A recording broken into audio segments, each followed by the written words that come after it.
Today we're going to be talking about footwork development, not so much the beginner athlete, but the athlete that could take a good set on air. We're going to talk about how they could better be spending their time working on footwork and what footwork actually means. So if we define footwork, it's basically everything that happens in between the stance and contact. When we see a person take a pass set right before contact and we go, oh, that was seamless, it was effortless, it was so smooth, that's good footwork. Or, they shut down the inside move really smoothly. We go, oh, they got really good feet. That's what we're talking about with footwork. It's basically how the athlete organizes on their angle or their trajectory. That's footwork. Everything before contact. Not so much the feet moving on contact, although that matters, but everything in between stance and contact.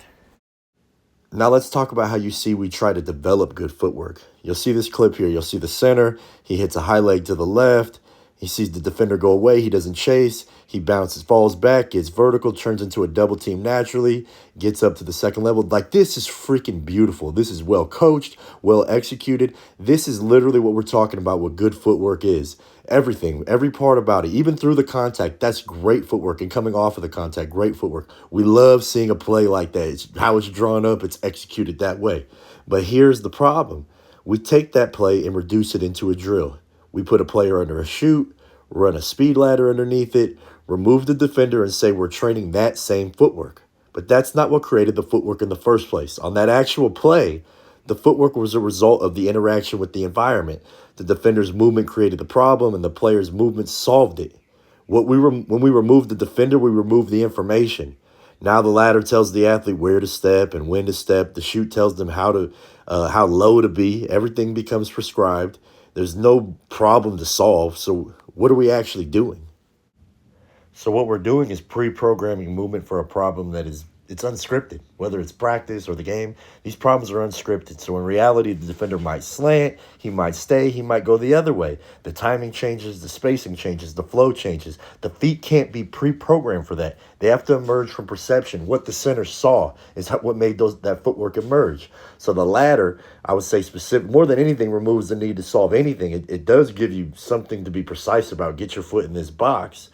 But that's without perception, not in a moving environment.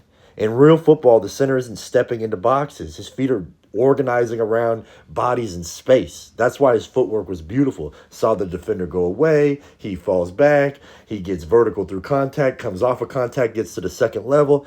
Beautiful footwork that emerged around moving bodies. And ladders don't move. They're just sitting there.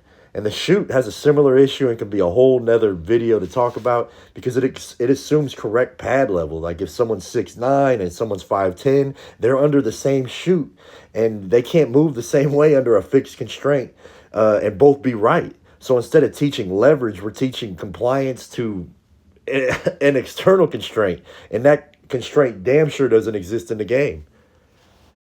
And not to get too off topic from footwork and talking pad level and why the low man doesn't always win, and that'd have to be a whole nother video where we talk leverage. Like, our pad level is relative. It's relative to our opponent, to the situation, to where we're at in space. Like, if you look at two different types of wrestlers, Greco, they're going to be more upright because they don't have to worry about people shooting on their legs compared to folk style. Muay Thai fighters get to be in a more upright stance. They're not worried about getting taken down, where MMA fighters in a hybrid stance. Our pad level, our stance, our height, our hip height is all relative to the situation and what it demands. All right, now back to the footwork. And I'm not trying to crap on this coach. This was just public and it was a big debate.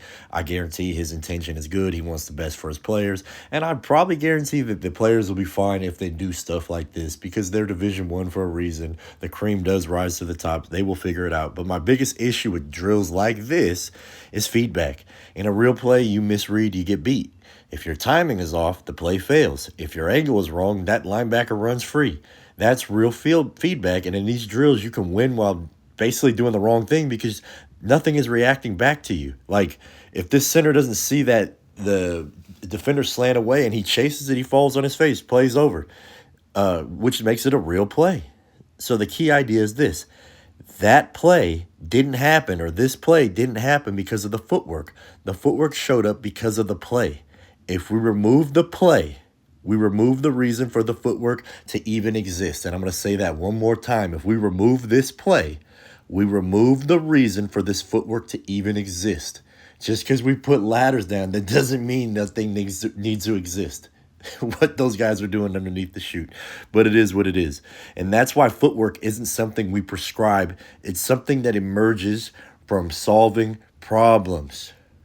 So how do we actually develop good footwork on the offensive line? Well, if you take a look at Canelo here, what they did was they created an environment where he has to solve a problem. He's not just blindly cutting a ring. It's based on the movement of his opponent. So his footwork exists because of his opponent. Just like offensive line play, our footwork exists because of the movement of the defenders and the movement of the game. So how do we take these principles and put them on the offensive line?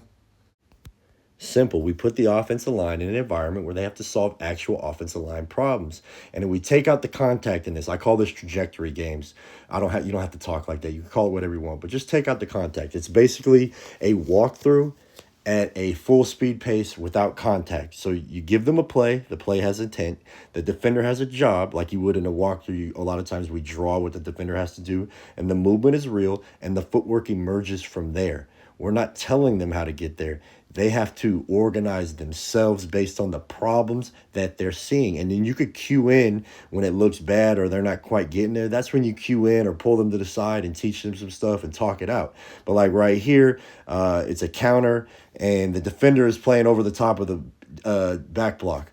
Offensive lineman doesn't know that, but the offensive line has to adapt to that. He has to solve that problem, and his footwork emerges because of that problem. And then we coach up and all those things when it's needed. There's a place for baseboards and things like that. I don't necessarily use them, but like if you're trying to get someone to use a wider base or play with a wider base or stuff, like I'm sure like all these tools that we used and all we're fine using will work just dandy. But at the end of the day, you got to put them in an environment where they're solving problems and allow their footwork to emerge. You're going to know your offensive line better. They're going to know themselves better. They're going to know how to solve problems better themselves. So here's a little kind of my script for what the trajectory games look like. At the end of the day, it's walkthroughs at full speed without contact.